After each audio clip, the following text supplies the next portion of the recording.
नमस्कार साथियों, आप सभी का हमारी सफलता मंत्र कोचिंग क्लासेस में स्वागत है।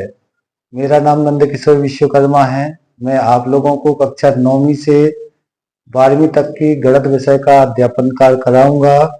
आप इस वीडियो में अंत तक हमारे साथ जुड़े रहिए।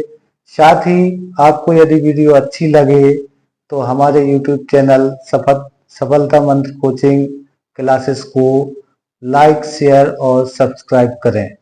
चलिए शुरू करते हैं आज की क्लास।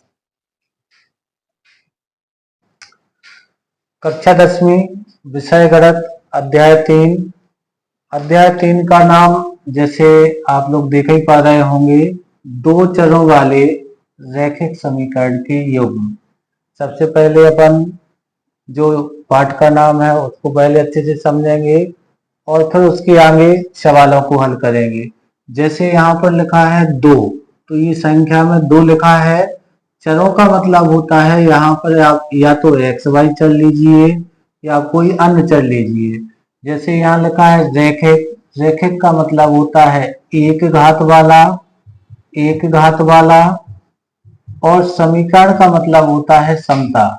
यानी आपको अगर समीकरण दिखेगा तो उसमें दो चर राशि एक्स और वाई दिखेंगी, साथ में उनकी जो घात मिलेगी वो एक घात की होगी और बीच में बराबर का चिन्ह होगा। युग्म मतलब होता है जोड़ा, युग्म का मतलब होता है जोड़ा। तो जो भी अपना समीकरण मिलेंगे, अपन को दो समीकरण मिलेंगे, रैखिक समीकरण मिलेंगे, ये जोड़े के रूप में मिलेंगे। देखिए जैसे हमने ये लिखा a1x plus b1y plus c1 बराबर 0, और दूसरा समीकरण हमने लिखा a2x plus b2y plus c2 बराबर 0। अब इस वाले समीकरण में अपन चेक करेंगे कि ये जो पाठ का नाम है दो चरों वाले रैखिक समीकरण के युग्म है वास्तव में कि नहीं है। जैसे यहाँ पर देखिए दो चर आपको पहले वाले समीकरण में x और y नजर आ रहे होंगे। साथ में इनकी पावर को चेक करना है। पावर देखिए यहाँ पर एक है, यानी एक घात वाला समीकरण। समीकरण का मतलब समता, समता मतलब बराबर का चिन्ह, और युग्म मतलब जोड़ा। तो यहाँ पर जोड़े के रूप में अपन को रैखिक समीकरण युग्म मिलेंगे। इनको हल करने के लिए सबसे पहले इनकी कंडीशन को अपन याद करेंगे। जैसे a1 बटे a2 अनुपातों को निकालेंगे, a1 बटे a2, b1 बटे b2 और c1 बटे c2। तो अपन को जो भी रैखिक समीकरण मिलेंगे उनका पहले नामकरण करेंगे, 1 और 2 डालेंगे। ये जो रैखिक समीकरण है उनके मानक रूप हैं। ये आपका मानक रूप दिया है। जैसे पहली कंडीशन है a1 बटे a2 बराबर नहीं है b1 बटे b2 के, तो इसमें समीकरण निकाय का अद्वितीय हल होगा। अद्वितीय का मतलब होता है जिसके समान कोई दूसरा ना हो।